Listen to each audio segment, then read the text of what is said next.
Hi, welcome to comedy masters. ഇന്ന് ഈ show host ചെയ്യാൻ പോകുന്നത് ഞങ്ങൾ ദ്വയ ടീമാണ്. എല്ലാവർക്കും സ്വാഗതം. ഇത് ശരിക്കും പറഞ്ഞാൽ അഗൈൻ ഒരു ഹിസ്റ്ററി മേക്കിംഗ് മൊമെന്റിലേക്കാണ് നമ്മൾ പോകുന്നത്. കാരണം പലരും ഇവിടെ വന്നു പോയിട്ടുണ്ട്, പക്ഷെ കോമഡി മാസ്റ്റേഴ്സിന്റെ വേദിയിൽ ആദ്യമായിട്ടായിരിക്കും ട്രാൻസ്ജെൻഡർ കമ്മ്യൂണിറ്റിയിൽ നിന്നും ആങ്കറിംഗ് മുതലേ തുടങ്ങാൻ പോകുന്നു. അതൊത്തിരി സന്തോഷം. ആസ് യു ഓൾ നോ, ഇവരുടെ ഒരു ജേർണി തന്നെ it's A very long journey അല്ലേ. ഐ തിങ്ക് 2016 മുതലാണ് ദ്വയ എന്ന സംഘടന ആരംഭിക്കുന്നത്. കമ്മ്യൂണിറ്റിയുടെ കൾച്ചർ ഡെവലപ്മെന്റ്, ആർട്സ്, ചാരിറ്റി ഈ മേഖലകളിലാണ് നമ്മൾ ഫോക്കസ് ചെയ്തുകൊണ്ടിരുന്നത്.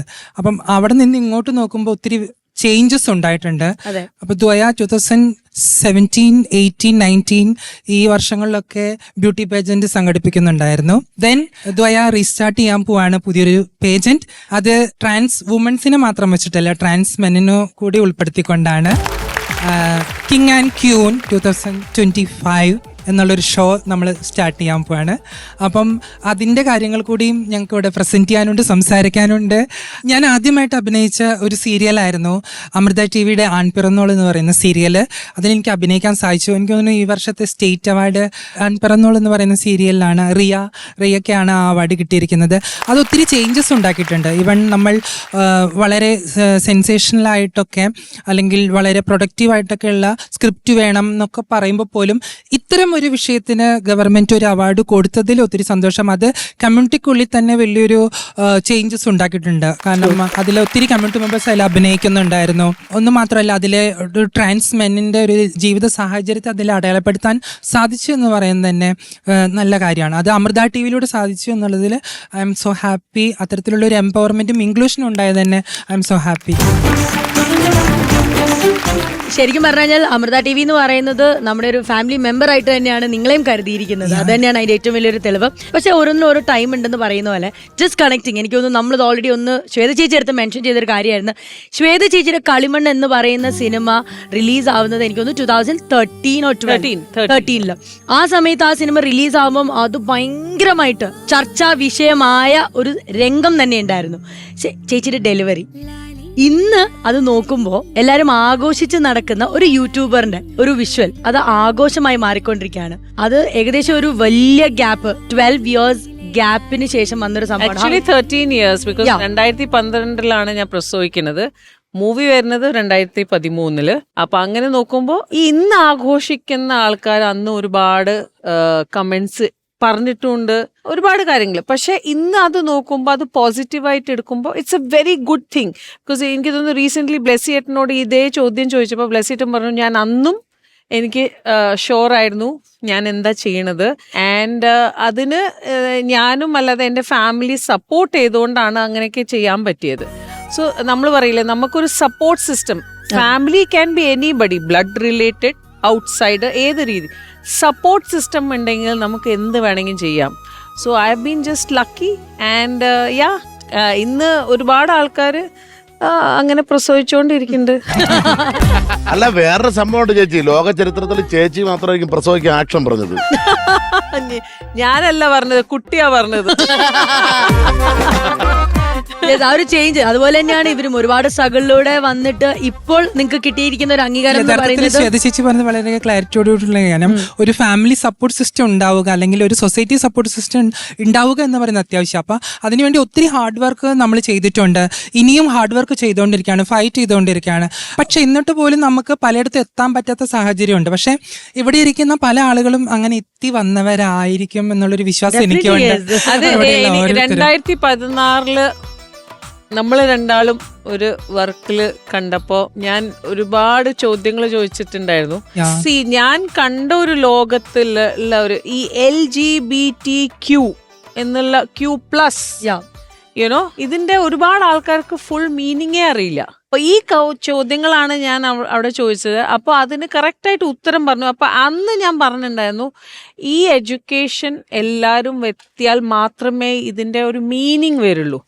I think this is what എനിക്ക് ഡൗട്ട് ഉണ്ടായിരുന്നത്. എനിക്ക് തോന്നുന്നുണ്ടായിരുന്നു അന്ന് Kerala was not ready for forget about LGBTQ. Yeah. So I'm very happy ഇന്ന് ദ്വയാന്റെ ഒരു ഫാഷൻ ഷോന്റെ ഒരു so many people are supporting because end of the day നമ്മളുടെ സൊസൈറ്റിന്റെ ഭാഗമാണ്. They are not outside. നമ്മൾ ഒന്നുമില്ലെങ്കിൽ you never know. നമ്മുടെ ഫാമിലിയിൽ ഒരാളാവാം, നമ്മുടെ എവിടെ വേണമെങ്കിൽ ആവാം. എല്ലാ മേഖലകളിലും ഇവരുടെ ഒരു Yeah. പ്രസൻസ് ഉണ്ട്. Yeah. നമുക്ക് തന്നെ ഇവിടെ തന്നെ ഞങ്ങളുടെ ഏജ് തന്നെ തരുന്ന ഒരു സപ്പോർട്ട്. നിങ്ങളുടെ ട്രഷറർ ആണല്ലേ? Yeah. യെസ്, ഇവരുടെ ട്രഷറർ ആണ് അലീന ജോസഫ്, നമ്മുടെ സ്വന്തം ആളാണ്. സോ എന്നീ പറയുന്ന പോലെ നമുക്ക് ഒരുപാട് സന്തോഷം. 2013 ശ്വേത ചേച്ചിയുടെ ഡെലിവറി അല്ലെങ്കിൽ അങ്ങനെ ഒരു കുഞ്ഞിന്റെ ജനനത്തെ കാണാൻ പറ്റാത്തൊരു സമൂഹം ഇന്നത്തെ കാലത്ത് അതിനെ വളരെ നോർമലൈസ് ചെയ്ത് നോർമലായിട്ട് വാച്ച് ചെയ്യുന്നുണ്ടെങ്കിൽ അത് തന്നെയാണ് സോഷ്യൽ ചേഞ്ചിങ് എന്ന് ഞങ്ങൾ വിചാരിക്കുന്നു. ഞങ്ങള് ഈ ഫ്ലോറിൽ എത്തിയതുപോലെ അത്രയൊരു ചേഞ്ചസിന്റെ ഭാഗമായിട്ടാണ്. I M so proud. ഈ സ്റ്റേജിൽ വെറുതെ അല്ല വന്ന് നിൽക്കുന്നത്, നിങ്ങൾ എല്ലാവരും പ്രൗഡ് മൊമെന്റ് ആയിട്ട് തന്നെയാണ് വന്ന് നിൽക്കുന്നത്. അപ്പൊ ഇത് പറയുമ്പം എനിക്ക് ഇത്തവണത്തെ ദ്വയ 2025 ആ കണ്ടസ്റ്റൻസിനെ കാണണം. എനിക്ക് മാത്രമല്ല നമ്മുടെ പ്രേക്ഷകർക്കും കാണണം. നമുക്ക് അവരെ ഒന്ന് പ്രസന്റ് ചെയ്താലോ? തീർച്ചയായിട്ടും. ഓക്കെ, പ്രേക്ഷകരെ, അമൃത TV കണ്ടുകൊണ്ടിരിക്കുന്ന എല്ലാവർക്കും വേണ്ടി ദ്വയ 2025 കിങ് ആൻഡ് ക്വീനെ നമ്മൾ ഇവിടെ ഈ വേദിയിൽ പ്രസന്റ് ചെയ്യാൻ പോവാണ്. Let's welcome Dwaya 2025, the king and the queen.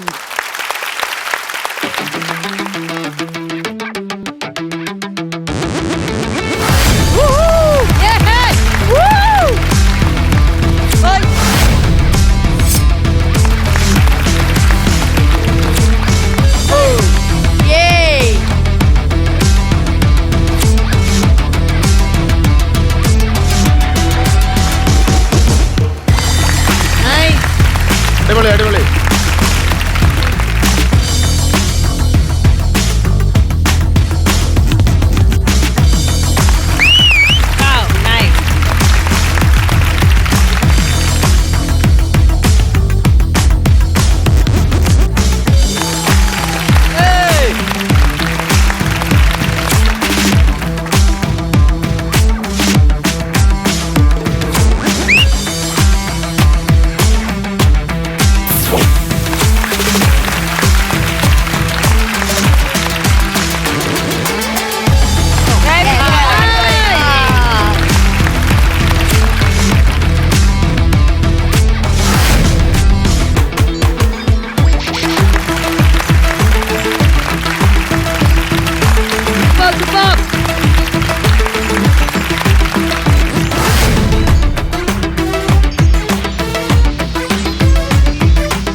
അടിപൊളി.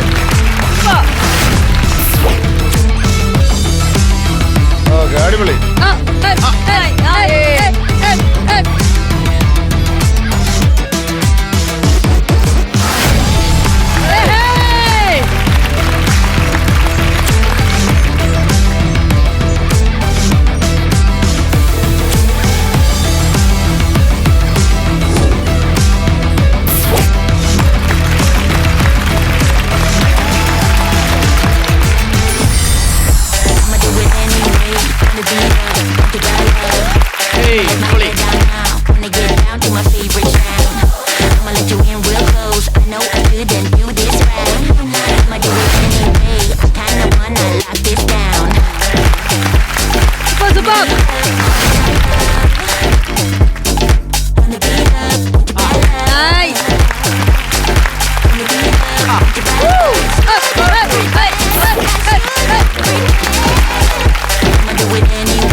Once again, Dwaya team, welcome to Comedy Master. ഇവർ ഇത്രയും തീപ്പൊരി പെർഫോമൻസ് നമുക്ക് തന്ന സ്ഥിതിക്ക് നമുക്ക് തിരിച്ച് ചിരിപ്പിക്കാനുള്ള അവസരം കൊടുത്താലോ? തീപ്പൊരി ചിരി. ഓക്കെ, ഇവരുടെ വിശേഷങ്ങളും കാര്യങ്ങളൊക്കെ നമുക്ക് ഇനിയും കൂടുതൽ അറിയാനുണ്ട്. അതിന് മുമ്പ് നമുക്ക് കുറച്ചു നേരം ചിരിക്കാം. ദാ വരുന്നു നമ്മുടെ skit.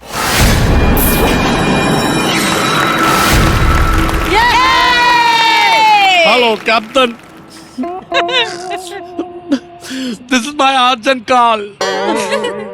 Our flight is emergency landing. 3-1 എനിക്ക് 3 പെഗ് റമ്മ് വേണമെന്നല്ലടാ കഴുതേ. Trivandrum airport. This is a hectic situation and it spilled up. ഈ മുരളിനെ തല്ലിക്കൊല്ലണം. അവന് ആവശ്യമില്ലാത്ത കുറെ ഇംഗ്ലീഷ് ഡയലോഗ് എഴുതി മനുഷ്യന് കാണാപ്പാടം പഠിക്കാനും പറ്റണല്ലോ.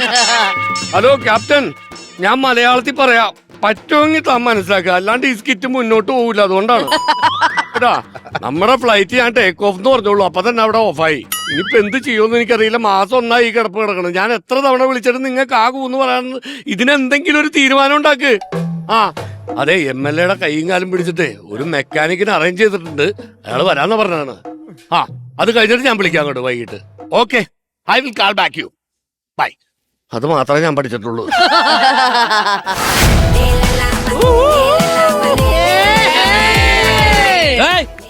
ഇതെവിടെ പോണത്? കണ്ട വഴിപോക്കർക്ക് സഞ്ചരിക്കാനുള്ള വഴിയല്ലത്. എയർപോർട്ടാണ്, എയർപോർട്ടിന്റെ റൺവേണ്. വഴിപോക്കനല്ല, MLA പറഞ്ഞുവിട്ട മെക്കാനിക് ഡൊമിനിക്. ഫ്ലൈറ്റ് മെക്കാനിക്കാണ്. പിന്നെ ഞാൻ ഹെലികോപ്റ്റർ മെക്കാനിക്കെയും ഫ്ലൈറ്റ് മെക്കാനിക്കെയും ജംബോ ജെറ്റ് മെക്കാനിക്കെയും. ബ്രിട്ടന്റെ ജംബോ ജെറ്റ് നന്നാക്കോ? അല്ല, എന്റെ കൊച്ചിന് ഞാൻ ഉത്സവപ്പറമ്പിൽ നിന്ന് ഹെലികോപ്റ്റർ മേടിച്ചു കൊടുക്കും, അവൻ പിറ്റേ ദിവസം കേടാക്കും, അപ്പൊ അത് ഞാൻ നന്നാക്കി കൊടുക്കും. പിന്നെ ജംബോ ജെറ്റ് മേടിച്ചു കൊടുക്കും, പിറ്റേ ദിവസം കേടാക്കും, അത് നന്നായി കൊടുക്കും. ഫ്ലൈറ്റ് മേടിച്ചു കൊടുക്കും, പിറ്റേ ദിവസം കേടാക്കും, അത് നന്നായി കൊടുക്കും. എടോ, ടോയ് നന്നാക്കണ കാര്യമല്ല. ടോയ് അല്ല, ഞാനാണ് നന്നാക്കുന്നത്. എടോ, ഇത് ബ്രിട്ടന്റെ യുദ്ധവിമാനമാണ്. ഇതിന്റെ പൈലറ്റാണ് ഞാൻ. എന്റെ പേര് നെറ്റോ. നെറ്റോ?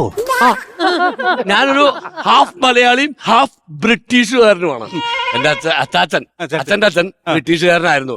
പണ്ട് ബ്രിട്ടീഷുകാർ ഇവിടെ ഭരിച്ചിരുന്നപ്പോ എന്റെ അച്ചാച്ചൻ ഇവിടുത്തെ വൈസ്രോയി ആയിരുന്നു. വൈസ്രോയി ആയിരുന്നു? കൺഗ്രാറ്റുലേഷൻസ്. അല്ല, ആ വൈസ്രോയി അല്ല, പുള്ളിയുടെ പേര് റോയി എന്നാണ്. പുള്ളിക്ക് ഇപ്പോ വയസ്സായി, അതുകൊണ്ടാണ് വൈസ്രോയി എന്ന് പറഞ്ഞത്. ആ അങ്ങനെ ഉദ്ദേശിച്ചത്. അപ്പോ മൂലമറ്റത്തല്ലോ, തലയുടെയും കാലിന്റെയും നടുക്കല്ലേ? അയ്യ, അതല്ലടോ. മൂലമറ്റം എന്ന സ്ഥലത്ത് അവിടെ പെട്ടിക്കട നടത്തിയിരുന്ന കാർത്യായനി എന്ന് പറഞ്ഞ എന്റെ അമ്മുമ്മയെ എന്റെ അപ്പൂപ്പൻ വൈസ്രോയ് കണ്ണും കൈയും കാണിച്ച് ഇവര് തമ്മിൽ വിവാഹിതരായി. ആ വിവാഹത്തിലുണ്ടായ ആദ്യത്തെ തണ്ണിയാണ് എന്റെ അച്ഛൻ സണ്ണി. ആദ്യത്തെ കണ്ണി എന്നല്ല പറയാറ് ശരിക്കും? അല്ല, ഞാൻ മനഃപൂർവ്വം തണ്ണി എന്ന് പറഞ്ഞ ഫുൾ ടൈം പുള്ളി തണ്ണിയാണ്. അപ്പൊ ഇതൊന്ന് എങ്ങനെയെങ്കിലും ഒന്ന് റെഡിയാക്കിട്ട് എയറിലേക്ക് വിടണം. ഏറിപ്പോയിട്ട് പിന്നെ ഏറിന്തിയാവൂല. ഇത് എന്ത് വർത്താനം ഇയാൾ പറഞ്ഞ? ഞാൻ എന്തെങ്കിലും കാണിച്ചിട്ടൊന്ന് റെഡിയാക്കണോ? ഞങ്ങൾ എങ്ങനെ റെഡിയാക്കണോ? ഹലോ ക്യാപ്റ്റൻ, എന്റെ കാര്യം ഒന്ന് ശരിയാക്കി തരണം.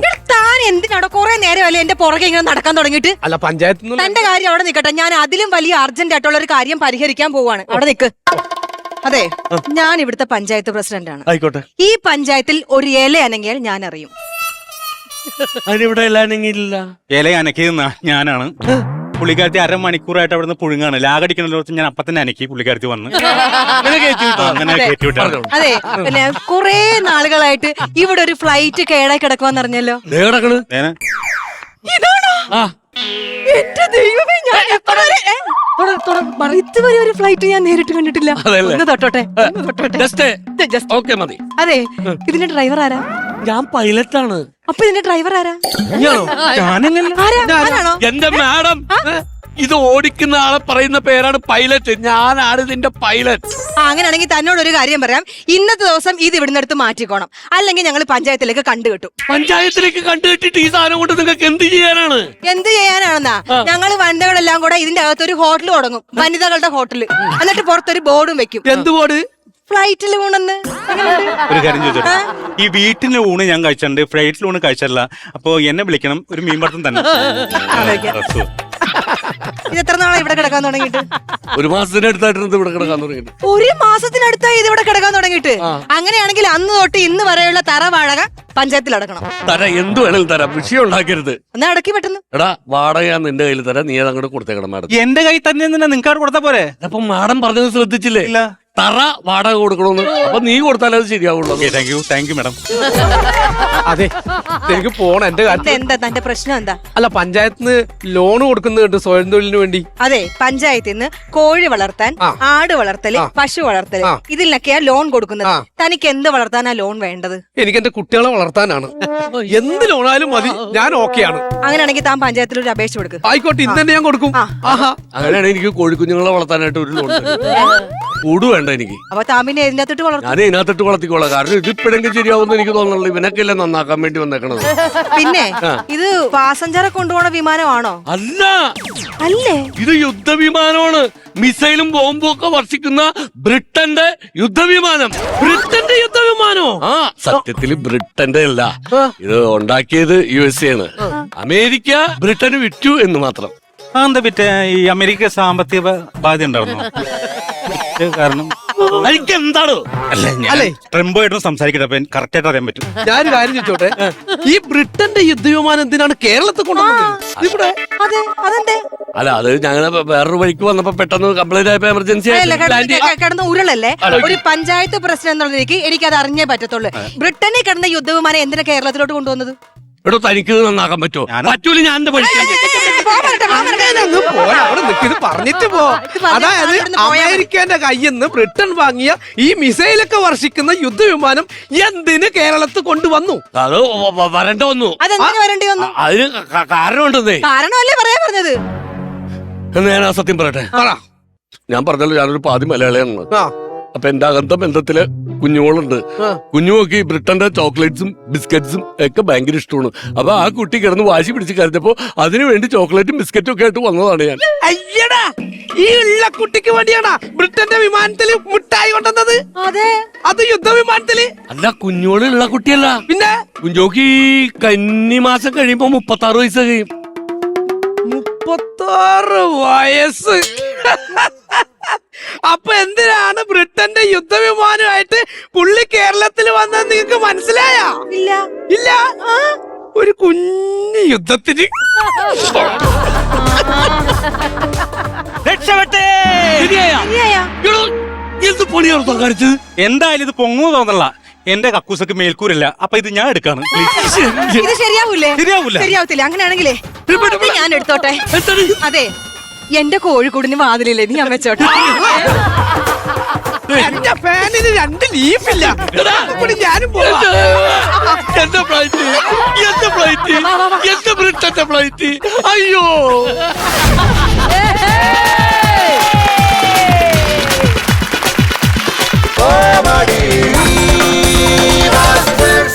അമൃത ടെലിവിഷന്റെ പ്രിയപ്പെട്ട പ്രേക്ഷകരായ അച്ഛനമ്മമാരെ, ചേട്ടൻ ചേച്ചിമാരെ, കുഞ്ഞുമക്കളെ, എല്ലാവർക്കും welcome back to comedy master.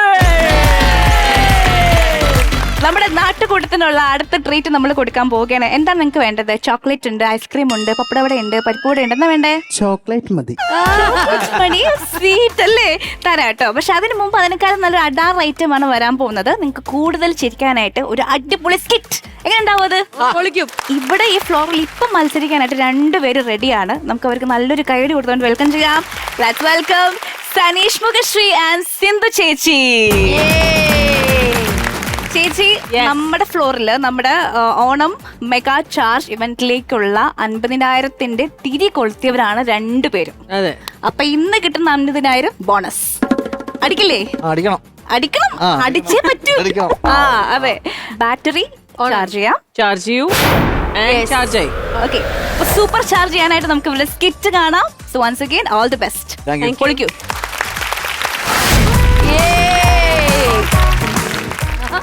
Hello, I killer കാർത്തിയായനിയാണോ? എന്റെ കാർത്തിയായനി, നമ്മളെല്ലാരും മണ്ണിലെറിഞ്ഞു ചേരും. സത്യം തന്നെ. അതിനു മുമ്പ് ചെറിയൊരു റൂം എടുത്ത് നമുക്ക് പരസ്പരം ഒന്ന് അലിഞ്ഞു ചേർന്നാലോ? നീ മണ്ണിലെന്നല്ല വെള്ളത്തിൽ പോലും അലിയത്തില്ലടി.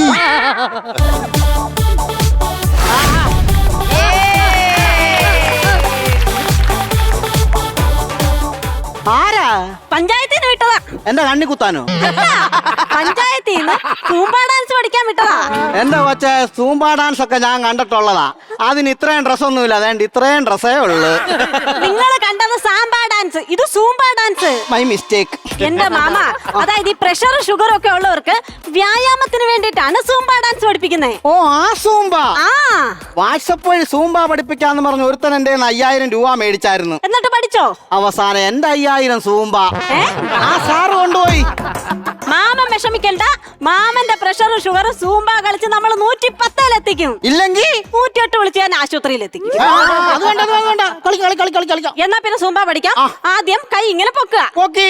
അത് കാലിങ്ങനെ പൊക്കുക. ഓക്കേ. ഇങ്ങനെ നിൽക്കാനാ നീ ആ പോസ്റ്റിന്റെ എവിടോട്ട് പോയി നിൽക്ക്. എന്താ പറയുക അങ്ങനെ? നിങ്ങളെ കൊണ്ടൊന്നും ഇതൊന്നും പറ്റത്തില്ല മാമ. നിങ്ങൾക്ക് വ്യായാമം ചെയ്യണമെങ്കിൽ നിങ്ങൾ ഒരു ട്രെഡ്മില്ല് മേടിക്കേ. അയ്യോ, അത് വേണ്ട. നമ്മുടെ വയ്യാതെ കിടക്കുന്ന വർക്കിച്ചനില്ലയോ, അയാളെ കൊച്ചുമകൾ എടുത്ത റെഡ്മില്ലിൽ കിടത്തിയിട്ട് സ്വിച്ച് ഇട്ട്. അപ്പൊ വർക്കിച്ചൻ മേളീന്ന് ഇറങ്ങി അടിയിന്ന് റബ്ബർ ഷീറ്റായിട്ട് പോകുന്നു. ഇപ്പൊ എങ്ങനെ എടുത്ത് കിടത്തും? ഇപ്പൊ കിടത്തുമല്ലോ, അയാളെടുത്ത് വിരിക്കുമല്ലോ. എന്നാ പിന്നെ ട്രെഡ്മില്ല് വേണ്ട, നമുക്ക് സൂംബ പഠിക്കാം. മാമൻ ആദ്യം കാലിന്റെ മുട്ട് തന്നെ ഇങ്ങനെ ഒന്ന് മടക്കിക്കേ. എന്റെ കൊച്ച, എന്റെ 2 മുട്ടും മടങ്ങത്തില്ല. എന്തോലും ഫോം വഴി ഉണ്ടോ? എന്നാ പിന്നെ 2 വിജാഗിരി അങ്ങ് സെറ്റ് ചെയ്യട്ടെ. അതാവുമ്പോ അങ്ങോട്ടും മടക്കാൻ, തിരിച്ച് ഇങ്ങോട്ടും മടക്കാം. നീ ആ വാൾസോമന്റെ മോളാന്നോടി? അയ്യോ, എങ്ങനെ മനസ്സിലായി? അല്ല, ഈ വിജാഗിരി കൗണ്ടർ ഇപ്പൊ ഇവിടെ പറയത്തില്ലല്ലോ. ഞാൻ ചോദിക്കട്ടെ, അച്ഛൻ എന്തിനീ വാഴ സോമാന്ന് വിളിക്കുന്നത്? വാഴ വെട്ടി വാതിൽ വളർന്നവനെ പിന്നെ പെരുന്തച്ചാന്ന് വിളിക്കാൻ പറ്റുമോ?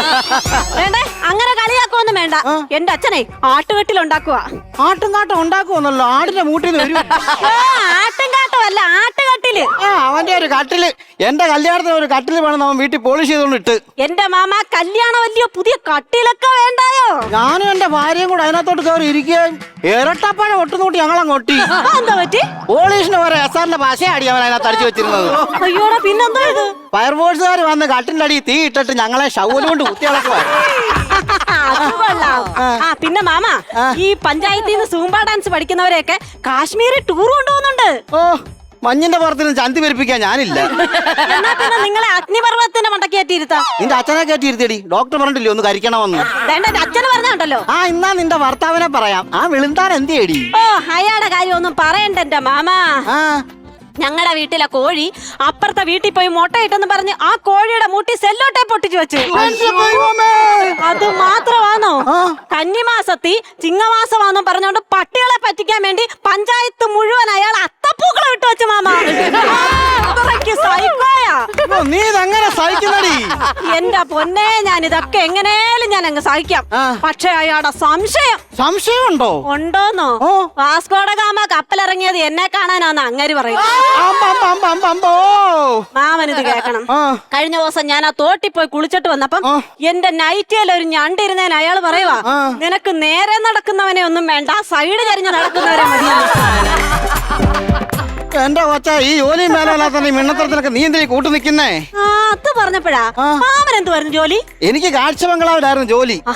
അവിടുത്തെ സൂപ്രണ്ട് കക്കൂസിനകത്തിരുന്നപ്പോഴേ ഞാൻ പുറത്തുനിന്ന് കുറ്റിയിട്ട് അതിനെന്നെ പറഞ്ഞങ്ങ് വിട്ടെന്നു. ഇയാൾ എന്താ കാര്യത്തിനാ കക്കൂസിന്റെ കുറ്റിയിടാൻ പോയത്? എന്റെ കൊച്ച, അകത്തെ ഒച്ചയും ബഹളമൊക്കെ കേട്ടപ്പോ ഞാൻ വിചാരിച്ചു കടുവ കൂട് മാറി കയറിയതാ.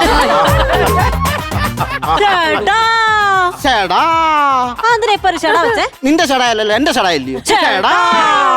അപ്പൊ ഉണ്ടായിരുന്ന ജോലി കൊണ്ട് കളഞ്ഞു. അല്ല പിന്നെ ഇപ്പോഴത്തെ ചെലവും കാര്യങ്ങളൊക്കെ എങ്ങനെ നടക്കുന്നു? ഞാൻ ഇച്ചിരി കാച്ചിരി കൃഷിയൊക്കെ ചെയ്യുന്നുണ്ട് ഇവിടെ. കക്ഷത്തിലല്ല, പറമ്പില്. എന്നാ പിന്നെ മാമ, ഈ കാച്ചിലും കപ്പയും മാത്രം കൃഷി ചെയ്യാതെ ഇച്ചിരി ഫ്രൂട്ട്സ് ഒക്കെ അങ്ങോട്ടൊന്ന് കൃഷി ചെയ്യരുതോ? ഫ്രൂട്ട്സിന്റെ കാര്യം മിണ്ടിപ്പോവരുത്. എന്താ? ഞാൻ ഇന്നലെ രാത്രി 1 കിലോ ഫ്രൂട്ട്സും മേടിച്ചോണ്ട് ഇങ്ങോട്ട് വരുന്ന വഴിക്ക് റോഡിൽ ഒരു വെള്ളിമൂങ്ങ കടന്നു. ഞാൻ ആരും കാണാൻ ഇതിനെടുത്ത് ആ ഫ്രൂട്ട്സിന്റെ കവലോട്ടിട്ട് എന്റെ കൊച്ച, ആ സമയത്ത് ഒരു പോലീസ് വണ്ടി കൂടി വരുവാ. പെട്ടെന്ന് ഞാൻ എടുത്ത് ഇങ്ങോട്ട് അങ്ങ് വെച്ച്. പോലീസ് കണ്ടില്ലയോ? പോലീസ് കണ്ടില്ല, അവരങ്ങ് പോയി. പിന്നെന്തുവാ, രക്ഷപ്പെട്ടില്ലയോ? എവിടുന്ന്? വെള്ളിമൂങ്ങയാണെന്നും പറഞ്ഞ് ഞാൻ എടുത്തു വെച്ചത് ഒരു വവ്വാലിനെ ആയിരുന്നു. ഫ്രൂട്ട്സ് കണ്ട വവ്വാല് വിടുവോ? എന്റെ ആപ്പിളും തിന്ന്, എന്റെ മുന്തിരിയും തിന്ന്, പോരാത്തതിന് എന്റെ അരയെ കടന്ന ഒരു വെള്ളിക്കുറിച്ച് നിന്നിട്ട് ആ വെള്ളിമൂങ്ങ അങ്ങോട്ട് പോയേക്കുന്നത് അറിയാവോ? തലകീഴായിട്ട് കടന്നവൻ കാണിച്ച ഇല്ലായ്മേ. ആ പിന്നെ മാമ അല്ല പിന്നെ നിങ്ങൾക്ക് സൂമ്പ പഠിക്കണോ? എന്നാ പഠിക്കണമെങ്കിൽ ഇങ്ങോട്ട് വാ. അപ്പൊ ഞാൻ കാണിക്കുന്ന പോലെ കാണിക്കണേ. 1 2 3 മാമ. യോ എന്റെ ദൈവമേ ഇങ്ങനെ ചത്തോ? എന്റെ യേശുരാജ് ശ്വാസമില്ലല്ലോ ഇപ്പൊ എന്തോ ചെയ്യണ്ടേ? യോ ഇങ്ങനെ ഞാൻ ശ്വാസമില്ലാത്ത നെഞ്ചത്തിട്ട് ഇടിക്കാതെ. പിന്നെ കൃത്രിമ ശ്വാസം താടിയ കുഞ്ഞെ. എന്റെ അച്ഛന്റെ പ്രായമുണ്ട്, ഇല്ലെങ്കിൽ ഒരു ഒറ്റ കീറിയ തന്നെ. നീ അടിച്ചില്ലേലും വേണ്ടൂല, എന്നെ ഒന്ന് തൊടുവെങ്കിലും ചെയ്യും. അങ്ങനെങ്കിലും എനിക്കൊരു ആശ്വാസം കിട്ടുമല്ലോ. വേണ്ട ഞാൻ ചത്തേ.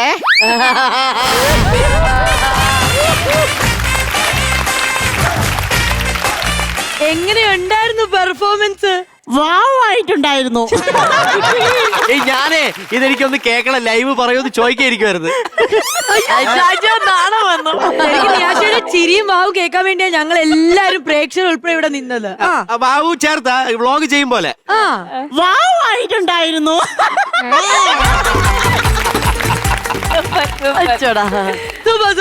അപ്പൊ ഇതിൽ കൂടുതൽ വലിയൊരു കമന്റ് ഇനി ഇതിന് കിട്ടാനില്ല.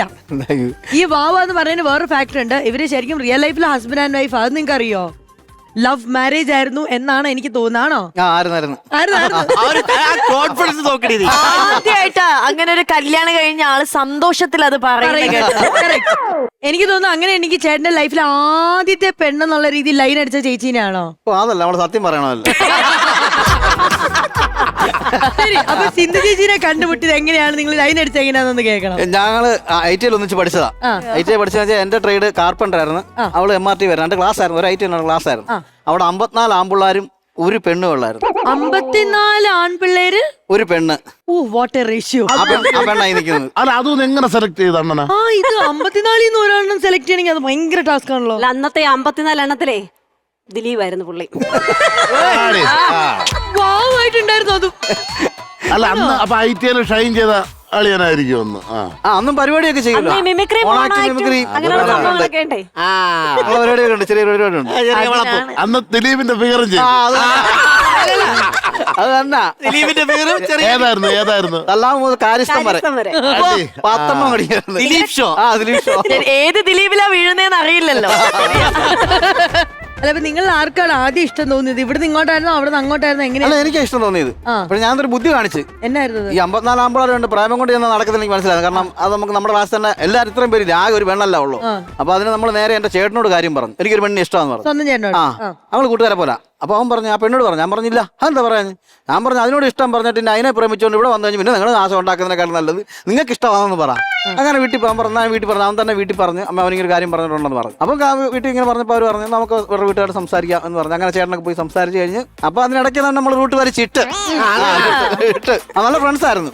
പിന്നെ ഒരു ദിവസം ഇങ്ങനെ കാര്യം പറഞ്ഞു, ഇങ്ങനെ തന്നെ പറഞ്ഞു, ഞാൻ ഒരു 5 കൊല്ലം കഴിഞ്ഞ് കെട്ടിക്കോളാം, നിനക്ക് താല്പര്യമുണ്ടോ? അങ്ങനെ തന്നെ പറയുമായിരുന്നു. അല്ലാതെ നമുക്കറിയാം റൂട്ട് 54 പേരുടെ റൂട്ട് വേറെ പിടിച്ച് നടക്കത്തില്ല. ഞാൻ പറഞ്ഞ ക്ലിബർ ക്ലാസ്സിൽ ചെന്ന് ഞാൻ ക്ലാസ് ചെല്ലുന്നൊരു കഥയുണ്ട്. ക്ലാസ്സിൽ ബോർഡെല്ലാം ഇളകി അങ്ങ് പോയായിരുന്നു. അപ്പൊ കാർപ്പൻ്റർ വർക്ക് എനിക്ക്. അപ്പൊ അങ്ങനെ ഞാനൊരു ക്ലാസ് ചെല്ലുന്നത്. അപ്പോൾ സാറിനെ വിളിച്ചു അങ്ങോട്ട് ഒരു ക്ലാസ്സിൽ ബോർഡ് റെഡിയാക്കും. അങ്ങനെ ബോർഡ് കഴിച്ചാലും ആ തടിപ്പീസ് കൊണ്ട് ഞാൻ ദിലീപിന്റെ അത് ഞാനിത് കൊണ്ട് ചെന്ന് ഞാൻ ഈ പീസും കൊണ്ട് അങ്ങോട്ട് ചെന്ന് അവൾ നോക്കുമ്പോൾ ഇപ്പുറത്തൊരു പീസ് ഇരിക്കുന്നത്. ഇത്രയും പേരോട് ഒരു പെണ്ണിരിക്കുന്നു, കൊള്ളാമല്ലോ. പിന്നെ അനിമാരെയൊക്കെ അല്ലേ നോക്കി, ഇന്നത്തെ നോക്കിയല്ലോ. ഞാൻ ഈ ബോർഡൊക്കെ പണമെന്ന് വെച്ച് കഴിഞ്ഞിട്ട് ഞാൻ ക്ലാസ്സിൽ നിന്ന് അങ്ങനെ ഇറങ്ങിയിട്ട് ഇപ്പുറത്തോട് എഴുകിയുണ്ടല്ലോ, മറച്ചിട്ടില്ല, എഴുകി അടിച്ച ക്ലാസ്. ആ എഴുകിയുടെ സൈഡിൽ എവിടെ ഇരിക്കും. ഞാൻ അവിടെ ചെന്ന് ചോദിച്ചു എന്തോ പേര്? പറഞ്ഞ സിന്ധു. എവിടെ വീട്? അപ്പോൾ കറക്റ്റ് നടത്താന്നൊക്കെ വീടൊക്കെ പറഞ്ഞു. പിന്നെ എനിക്കൊരു വണ്ണമുള്ളൊരു കൂട്ടുകാരുണ്ടല്ലോ, അരുൺ എന്ന് പറഞ്ഞ്. ക്ലാസ്സിൽ കയറാൻ പറ്റത്തില്ല, ഇവർ ക്ലാസ് വേറെ അല്ലേ. അതിന് അവനെ ഉച്ചയാകുമ്പോൾ വിടും. എന്നിട്ട് അവൻ പോയി ബെഞ്ചിലൊക്കെ പോയിരുന്നു ഇങ്ങനെ ആളൊക്കെ ആ ബെഞ്ച് സാറ് വിളിക്കും എന്നെ, സരീഷേ വാടാ അവിടുത്തെ ബെഞ്ചൊന്ന് റെഡിയാക്കി ക്ലാസ്സിൽ കയറാൻ മാറുക. ഈ നമ്മൾക്ക് എന്തായാലും അരുണിനെ ഒരുപാട് നന്ദി പറയണം. ഇങ്ങനെ ഒരു കോൺട്രിബ്യൂഷൻ, ഈ ഒരു ഇങ്ങനത്തെ ഒരു കാര്യം ഞാൻ ഇന്ന് വരെ കണ്ടിട്ടില്ല. അരുൺ ക്ലാസ്സിൽ കയറിയിട്ട് ഇങ്ങനെ ബെഞ്ച് ഇളക്കി തരും. അവന് നല്ല സൈസാ, സത്യമായിട്ട് കുറച്ച് സൈസാണ് ആള്. ഈ എഴുകിയൊക്കെ ഞങ്ങൾ ഇളക്കി വെക്കും. നടന്നു പോകുന്ന കൂട്ടത്തിലൊക്കെ തട്ടി വെക്കും. അപ്പൊ ഉച്ചയാകുമ്പോൾ സാറ് എടാണോ എഴുതി കിടക്കണം, അവർ പോയി ആണി തിറക്കണം. അപ്പൊ ഈ എഴുതിയുടെ സൈഡിലാണ് ഇരിക്കുന്നത്. അപ്പോൾ ആണി തിറക്കും, കാര്യമൊക്കെ ചോദിക്കും. ഇങ്ങനെ പറയുന്നത് ഒരു 2 ആഴ്ച കഴിയുമ്പോൾ കാര്യം പറഞ്ഞു. പിന്നെ ഇവിടെ ഒരു വലിച്ചന്റെ മോൻ എൻ്റെ കൂടെ പഠിക്കുന്നുണ്ടായിരുന്നു, പ്രദീപ് എന്ന് പറഞ്ഞു. അതായിരുന്നു ഏറ്റവും വലിയ അതായിരുന്നു എനിക്ക് ഏറ്റവും വലിയൊരു വിഷയം. അതുകൊണ്ടാണ് നമ്മൾ ഈ കെട്ടാവുന്നുള്ള മൈൻഡിലേക്ക് തന്നെ ഡയറക്റ്റ് പറഞ്ഞ്. അല്ലെങ്കിൽ പ്രേമിക്കാൻ ചെന്ന് എന്നിട്ട് തന്നെ ഒരു വിഷയം ഉണ്ടായപ്പോൾ അവൻ എന്നെ പട്ടി കഷ്ണം കൊണ്ട് അടിക്കാൻ വന്നു. അപ്പൊ അതുകൊണ്ട് വീട്ടിൽ തന്നെ ഈ കാര്യങ്ങളൊക്കെ പറഞ്ഞ് നേരെ സെറ്റ് ആകുമായിരുന്നു. അടിപൊളി, കൊള്ളാം. അപ്പൊ എന്തായാലും ഇന്നത്തെ ഈ പെർഫോമൻസിന് എത്ര കിട്ടിയെന്നുള്ളത് നമുക്ക് അറിയണ്ടേ? നോക്കാം ചേച്ചി. ഓ പിന്നെ എല്ലാവർക്കും കൂടെ നമുക്ക് നോക്കാം. യെസ്, നോക്കാം. കരനിറയെ പണമൊഴുകണ കളി പറന്നിറയേണ്ട ചിരി ചിരി പല ചിരി ധൃതതുണ്ടന താളത്തിൽ ഞാൻ കരനിറയെ പണമൊഴുകണ കളി 42,000 rupees ആണ് നിങ്ങൾക്ക് ലഭിച്ചിരിക്കുന്നത്. ഓൾറെഡി നിങ്ങൾക്ക് ടിക്കറ്റ് ഒക്കെ കിട്ടിയതല്ലോ, പിന്നെ അതിലെ ഹാപ്പിയാണ്. ഇത്തവണ 42,000 rupees കിട്ടി. അതിലും ഹാപ്പി ഞങ്ങള്. അതിലെ ഹാപ്പി. ഇനി എന്നാ വേണം? 5 വർഷം പിന്നെ ലൈൻ അടിച്ച പെണ്ണിനെയും കെട്ടി ഇവിടെ വന്ന് സ്കിറ്റും കളിച്ചു, മോനും പെർഫോം ചെയ്യുന്നു. 4 പേര് എല്ലാവരും അത് ഭയങ്കര ഭാഗ്യമല്ലേ? പിന്നെ 4 പേര് ഒന്നിച്ചൊക്കെ വേദിയിൽ നിന്ന് കളിക്കാന്ന് പറഞ്ഞാൽ പുള്ളികൾ അതിന് പിള്ളേര് കളിയാണോ? ഞാൻ കുറെ ഇതൊക്കെ കേട്ടിട്ടുള്ളതാ. അപ്പൊ ഞാനിപ്പോ ഉള്ളിൽ പറഞ്ഞോട്ടെ കണ്ടോളാന്നുള്ള രീതിയിലാകുമ്പോ ആരോ കണ്ട് ഇറങ്ങുന്നത്. ആണെന്നാ സത്യം. കുറെ പരിപാടിയും കാര്യമായിട്ടൊക്കെ ഒത്തിരി അറിഞ്ഞതാ. പിന്നെ അങ്ങനെ ആൾക്കാർ കല്യാണം കഴിച്ചു കഴിഞ്ഞ് പരിപാടിയൊക്കെ പോകുന്നതിനുള്ള ഉള്ള ഓരോരുത്തർ പറയുന്നു, ഇടി വെച്ചാൽ നിനക്ക് വേറെ പണിയൊന്നും ഇല്ലേ? അവനെ പറഞ്ഞ് മനസ്സിലാക്കി ഇതൊന്നും അങ്ങ് ആകത്ത് കൊടുക്കത്തില്ലെന്ന്. അല്ല നമുക്കറിയാവുന്ന കലയാ എവിടെയും കൊണ്ട് എത്തിക്കുമെന്ന് അറിയാം. ആ കോൺഫിഡൻസ് അതാണ്. ഈ മുന്നോട്ടേക്ക് അതേപോലെ തന്നെ വിജയയാത്ര തുടരട്ടെ. സന്തോഷം. ഓക്കെ, സന്തോഷം എനിക്കുണ്ട്. കാരണം എന്താ അറിയോ, 42,000 ഇപ്പൊ തന്നെ ക്രെഡിറ്റ് ആവാൻ പോവാണ്. ഇപ്പേ കൊടുക്കാം അല്ലേ? അതും ഇവർക്ക് 2 പേർക്കും ഫാമിലിയിലേക്ക് തന്നെയാണ് 42,000. ഷെയറിംഗ് ഒന്നും ഇല്ല. നമ്മുടെ ബാങ്ക് ഓഫ് ബോംബെ അതാ 42,000 rupees ക്രെഡിറ്റ് ചെയ്യാൻ പോവാണ്.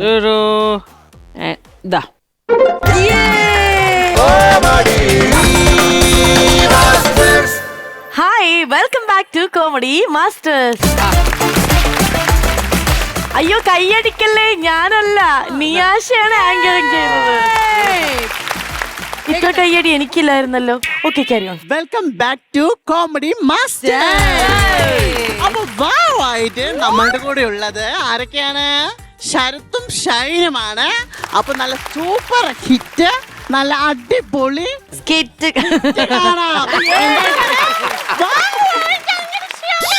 അയ്യോ ചേട്ടൻ, അയ്യോ പറഞ്ഞു വിട്ടാളൊന്ന് തിരിച്ചു കൊണ്ടുവരൂ.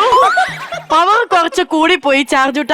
ഈ പവർ കൂട്ടാനല്ലാതെ കുറയ്ക്കാൻ എന്തെങ്കിലും വഴിയുണ്ടോ? കുറയ്ക്കാൻ വഴിയില്ലേ? ഇവര് ഇപ്രാവശ്യം എന്തായാലും 50,000 അടിക്കും, ഞാൻ കൊണ്ടുപോകും. അങ്ങനെയാണെങ്കിൽ നിയാശനെ കൂടെ കൊണ്ടുപോകാൻ പറ്റുമോ? പവർ കുറച്ച് കൂട്ടാ. ബാറ്ററിയുടെ നോട്ടം നോക്കണം. ഇങ്ങനെ അപ്പം ഇതേ പവറിൽ വേണം സ്കിറ്റ് കളിക്കാൻ. അതിനേക്കാളും മുന്നേ ബാറ്ററി ഓൺ ചെയ്യണം. ബാറ്ററി ഓൺ ആണോ? പോണോ? അതെ, ബാറ്ററി ഓൺ ആണ്. അപ്പൊ all the best guys. All the best. All the best.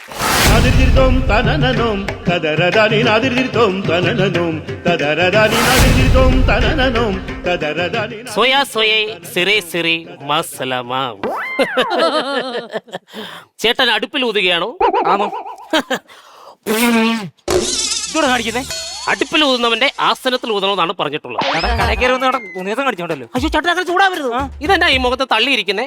ഇത് ലെൻസ്. ലെൻസോ? ചെറിയ സാധനത്തെ വലുതായി കാണുന്ന സാധനം. അങ്ങനെയാണെങ്കിൽ ഇതേലത്തെ ഒരു സാധനം എനിക്ക് വേണം. എന്തോത്തിനാ? എന്റെ അമ്മായിപ്പന് കൊടുക്കാനാണ്. പുള്ളി എന്നെ വളരെ ചെറുതായിട്ടാണ് കാണുന്നത്. എനിക്കിത് കണ്ടിട്ട് അത്ര ചെറുതായിട്ടൊന്നും തോന്നുന്നില്ല. എന്തേലും പറഞ്ഞായിരുന്നു? അല്ല, നീ എന്തിനാ വന്നേ? എന്റെ ഭാര്യയ്ക്ക് സ്വർണ്ണക്കരണ്ടി വിഴുങ്ങണം, സ്വർണ്ണക്കരണ്ടിയായിട്ട് കുഞ്ഞ് ജനിക്കണം. അതിനാണ് ഞാൻ വന്നത്. നിന്റെ ഭാര്യ സ്വർണ്ണക്കരണ്ടിയൊക്കെയാണോ വിഴുങ്ങുന്നത്? സ്വർണം വിഴുങ്ങാത്ത പെണ്ണുങ്ങളുണ്ടോ ചേട്ടാ? നീ എങ്ങനെ വന്നേ? ഞാൻ 8:30 മോർണിംഗ് ഫ്ലൈറ്റിൽ വന്നതാണ്. അതിനാ പുട്ടും മുട്ടയാന്നോ? അയ്യോ അതല്ല, ഞാൻ വിമാനത്തിൽ വന്നതാണെന്ന്. നിന്റെ പേരെന്തുവായിരുന്നു? പൂവച്ചൽ സന്തോഷ്. അപ്പൊ കാവച്ച നിനക്ക് എന്റെ കരച്ചിലാണ്? അയ്യോ അതല്ല, എന്റെ പേരാ ഞാൻ പറഞ്ഞത്, പൂവച്ചൽ സന്തോഷ്. ഞാൻ ജനിച്ചു വളർന്നത് പൂവച്ചലാണെങ്കിലും കളിച്ചു വളർന്നത് കുളങ്ങരയാണ്. ഏതാ താഴത്തെ കുളങ്ങര? അയ്യോ അല്ല, പിന്നെ കുളം കര. കുളം കര അങ്ങനെ കളിച്ചു വളർന്നു എന്നാ പറഞ്ഞത്. എന്നാ കുളം കര കൊളങ്ങര. പണി ചെയ്യാനും സമ്മതിക്കത്തില്ല. ഒരു ചേട്ടാ എന്തോ ഇതൊന്ന് മാറ്റി തരാമോ? ചേട്ടാ, നിന്റെ തലയ്ക്ക് വല്ല ഓളം ഉണ്ടോ? ഈ ജൂലൈ ആകുമ്പോൾ 9ാം മാസമാകും. ഞാൻ പറഞ്ഞ നിന്റെ തലയ്ക്ക് ഓളമാണ്. എന്തോ? എടാ ജൂലൈ ആകുമ്പോ 7ാം മാസം. അല്ല 9ാം മാസം. നീ കലണ്ടർ എടുത്ത് നോക്ക്, ജൂലൈ ആകുമ്പോ 7ാം മാസം. എന്റെ ഭാര്യ പെർമനന്റ് ആണ്. പിന്നെ ഞങ്ങളുടെ എല്ലാം ഭാര്യ ഡെയിലി മാറിക്കൊണ്ടിരിക്കുക.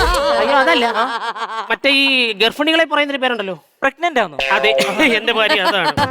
പക്ഷെ എനിക്ക് ഇപ്പൊ അവളെ കാണുമ്പോ ഒരു സംശയം. എന്താ? ആണാണോ പെണ്ണാണോ എന്ന്. എടാ ആണായാലും പെണ്ണായാലും നിന്റെ അല്ലേ കുഞ്ഞ്. അയ്യോ, പെങ്കൊച്ചി ജനിച്ചു കഴിഞ്ഞാൽ അമ്മാവൻ പ്രശ്നം ഉണ്ടാക്കും. അമ്മാവനാണോ പേർന്നേ? അല്ല, അമ്മാവന് പെങ്കൊച്ചെന്ന് പറഞ്ഞാൽ ഭയങ്കര വഴക്കാം. എന്താ പ്രശ്നം? പുള്ളി വീട്ടിൽ ഇരുന്ന പെൺഡ്രൈവ് വരെ എടുത്ത് പുള്ളി കത്തിച്ചളഞ്ഞു. പെൺഡ്രൈവ് എന്നല്ലേ പേര്, പെണ്ണുണ്ടല്ലോ. മാത്രമല്ല പുള്ളി ടി വി എടുത്ത് തറയിലടിക്കാൻ ഒരുങ്ങിയതാ. ആൻഡ്രോയിഡ് ആയതുകൊണ്ട് പുള്ളി അത് ചെയ്തില്ല. മാത്രമല്ല പുള്ളിക്ക് സീരിയൽ കാണണം. എടേ സീരിയലിനകത്ത് പെണ്ണും പെണ്ണിന്റെ കരച്ചിലും അല്ലേ ഉള്ളൂ. അമൃത ടിവിയിലെ ആൺ പിറന്നോൾ എന്ന സീരിയലാണ് പുള്ളി. നിനക്കെന്തായിരുന്നു ജോലി? ഞാൻ ഷാർജ ഷെയ്ഖിന്റെ കൂടാണ്. ട്രോയാണോ? അയ്യോ അല്ല, ഷെയ്ഖിന്റെ വീട്ടില് എന്തനങ്ങണമെന്നുണ്ടെങ്കിലും ഞാൻ തീരുമാനിക്കണം. അത് ഷെയ്ഖിന് സ്വന്തമായിട്ട് തീരുമാനങ്ങളൊന്നും ഇല്ലേ? പുള്ളി ഓൾറെഡി ഷെയ്ഖ് അല്ലേ, ഞാനല്ലേ സ്റ്റഡിയായിട്ട് നിൽക്കുന്നത്. അങ്ങനെ മാത്രമല്ല ഷെയ്ഖിന്റെ ഭാര്യ കുളിച്ചോണ്ടിരുന്നപ്പോൾ ആരും ഒളിഞ്ഞു നോക്കി. എന്നിട്ട് ബദാമിന്റെ കിഴികെട്ടി വായി വെച്ചിട്ട് 101 അടിയാ ചാട്ടക്കടിച്ചത്. എടാ നിനക്ക് പറഞ്ഞുകൂടായിരുന്നു അയാളെ അടിക്കല്ലെന്ന്? എങ്ങനെ പറയും, എന്റെ വായിക്കകത്ത് ബദാം ഇരിക്കല്ലേ. അപ്പൊ നീയായിരുന്നു. അത് മാത്രമല്ല ഷെയ്ഖിന്റെ ഭാര്യയുടെ ഒറ്റയടിക്ക് എന്റെ തലയ്ക്ക് ചുറ്റും കുമിളകളാ പോയത്. കുമിളകളല്ലല്ലോ, കിളിയല്ലേ പറക്കുന്നേ. സോപ്പിട്ട കൈക്ക് അടി കൊണ്ടിട്ടുണ്ടോ? ഇല്ല. അങ്ങനെ കൊള്ളണം, കുമിളകളെ പറക്കും. എന്തായാലും എന്താ, അങ്ങനെ ഞാൻ ഒരു വേദനയില്ലാത്ത കോടീശ്വരനായി. വേദനിക്കുന്ന കോടീശ്വരനല്ലേ? വേദന വരുന്നതിന് തൊട്ട് മുമ്പ് ഞാൻ പെയിൻ കില്ലർ കഴിക്കും. പണമുണ്ടല്ലോ. സോയാ സോയാ സിവേ സിമേ മസലാമ. നന്നായിരിക്കുന്നു. ഞാനൊരു കാര്യം ചെയ്യാം. ചേട്ടൻ ഈ സ്വർണ്ണപ്പണിയൊക്കെ അറിയാമോ? അറിയാവോ? സ്വർണം കൊണ്ടുവന്നിട്ടുണ്ടോ? അയ്യോ, അത് കുഴിച്ചെടുക്കുമല്ലേ ചെയ്യുന്നത്? അത് ഗൾഫില്. ഇവിടെ കുനിച്ചെടുക്കുക. കുനിച്ചെടുക്കുന്നു എയർപോർട്ടിൽ. ഓ അങ്ങനെ. പക്ഷേ ഞാൻ സ്വർണം കൊണ്ടുവന്നിട്ടുണ്ട്. ഇത് കുഴിച്ചെടുത്തതാണോ കുനിച്ചെടുത്തതാണോ? കുനിച്ചെടുത്തതാണ്. അല്ല, കുഴിച്ചെടുത്തതാണ്. സോയാ സോയാ സിറേ സിറേ മസലാമ. ഞാനൊരു വേറെ കാര്യം ചോദിക്കട്ടെ, നിങ്ങൾ പാരമ്പര്യമായിട്ട് ഈ സ്വർണ്ണപ്പണിക്കാരാണ്? ആണോ? പിന്നെ അച്ഛൻ കറ തീർന്ന ഒരാളായിരുന്നു. പുള്ളി എന്നാ ഷോട്ടർ വെട്ടിയ റബ്ബറാണോ? അതല്ലെന്ന്, പുള്ളിക്ക് രാജാവിന്റെ കയ്യിൽ നിന്ന് പട്ടം കിട്ടിയിട്ടുണ്ട്. എന്നിട്ട് പുള്ളി അത് പറപ്പിച്ചിട്ടുണ്ടോ? ഈ രാജാവിന് സാധനം കൊടുക്കൂല്ലോ, എന്റെ പേര് വരുന്നത്. ഓ പൊട്ടപ്പ, പട്ടുമള. അത് തന്നെ, അത് കിട്ടിയിട്ടുണ്ട്. മാത്രമല്ല രാജകുമാരിക്ക് പാലക്കാമാല ഇട്ട് കൊടുത്തതിന് പുള്ളിക്ക് കിഴി കിട്ടിയിട്ടുണ്ട്. സ്വർണ്ണക്കിഴിയോ? അല്ല, പിന്നെ നെല്ലിക്കാ കിഴി. പാലയ്ക്ക് ഏതാ പാവയ്ക്ക് ഏതാന്ന് തിരിച്ചറിയാത്തതിന് നെല്ലിക്കാത്തളം വെക്കാൻ വെച്ചോണ്ട് കൊടുത്തു വിട്ടു. ഈ പുള്ളിക്കാരനെ എനിക്കൊന്ന് കാണാൻ പറ്റൂ? അയ്യോ, കാണാൻ പറ്റൂല. പുള്ളി അരഞ്ഞാണം കെട്ടാൻ പോയപ്പോ തലയിടിച്ച് മരിച്ച്. പുക്കിളയിലാണോ? അല്ലല്ല, ഈ കിണറിന്റെ അരഞ്ഞാണം കെട്ടത്തില്ലേ, അവിടെ പോയി എത്തി നോക്കിയതാ, തലയും കുത്തി താഴെ വീണു. ഇതുപോലായിരുന്നു എന്റെ അമ്മാവനും മരിച്ചത്. പുള്ളി എന്താ കിണറിന്റെ അവിടെ പോയി നോക്കിയത്? ഇല്ല, അമ്മായി തല പിടിച്ച് ഭിത്തിയിലടിക്കുമായിരുന്നു, സ്പോട്ടി മരിച്ചുപോയി. ഓരോരോ കാര്യങ്ങൾ. ചേട്ടാ ഞാൻ ഒരു കാര്യം ചോദിക്കട്ടെ, ഈ ആമമോതിരം ഇട്ട് കഴിഞ്ഞാൽ പണം വരുമെന്ന് പറയുന്നത് ഉള്ളതാണോ? ആമമോതിരം ഇട്ട് നിനക്ക് എങ്ങനെ പൈസ കിട്ടുന്നത്? ചേട്ടൻ ഡിസൈൻ വല്ലതും പണിയാറുണ്ടോ? ഡിസൈൻ പണിയാറുണ്ടോ? സൂപ്പർ ഒരു ഡിസൈൻ ഉള്ള ഒരു അരഞ്ഞാണം പണിഞ്ഞിട്ട് ഞാൻ എന്റെ ഭാര്യയുടെ അരയെ കെട്ടിക്കൊടുത്തിട്ടുണ്ട്. എങ്കിൽ പോയി കണ്ടിട്ട് അത്രയും വലിയ രസമൊന്നുമില്ല, അത്ര വലിയ അതിനേക്കാളും സൂപ്പർ ഒരു സാധനം എന്റെ കയ്യിലുണ്ട്, വേണം ഞാൻ കാണിക്കാം. അത് കണ്ടിട്ടും വലിയ കാര്യമൊന്നുമില്ല. സോയാ സോയാ സിറേ സിറേ മസലാമ എന്നാണല്ലോ. ഞാൻ വന്ന് കയറിയപ്പോ തൊട്ട് നിന്നോട് ചോദിക്കണമെന്ന് ഞാൻ വിചാരിച്ചോണ്ടിരിക്കുക. എന്റെ പൊന്നു മോനെ, നീ പറയുന്നത് എന്തുവാന്ന് എനിക്ക് മനസ്സിലാവുന്നില്ല. നീ ഇത് എന്തുവന്ന് വ്യക്തമാക്കി ഒന്ന് പറയാവോ? എന്റെ പൊന്നെണ്ണ, നമ്മൾ അറബിയുടെ സ്കിറ്റ് കളിക്കാൻ നേരത്തെ നമ്മുടെ ഒരു കൂട്ടുകാരൻ അയച്ചു തന്ന സാധനമാണ്. ഇതിന്റെ അർത്ഥം എന്താണെന്ന് എനിക്കറിയത്തില്ല, പക്ഷെ ഇത് പറഞ്ഞു വേണമെങ്കിൽ നമുക്ക് ഈ സ്കിറ്റ് നിർത്താം. എങ്ങനെ? സോയാ സോയാ സിറേ സിറേ മസലാമ.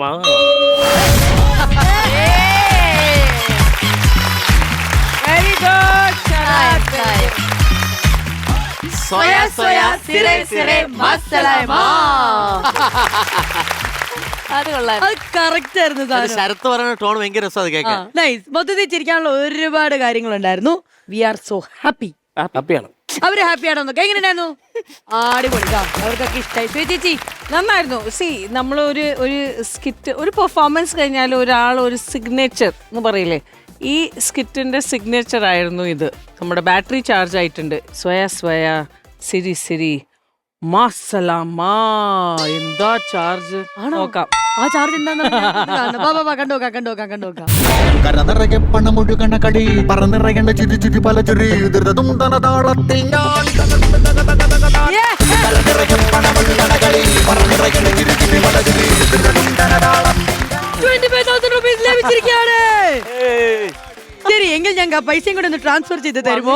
സോറി. എന്നിട്ട് വേണം നമുക്ക് മസാല എന്ന് പറയാൻ.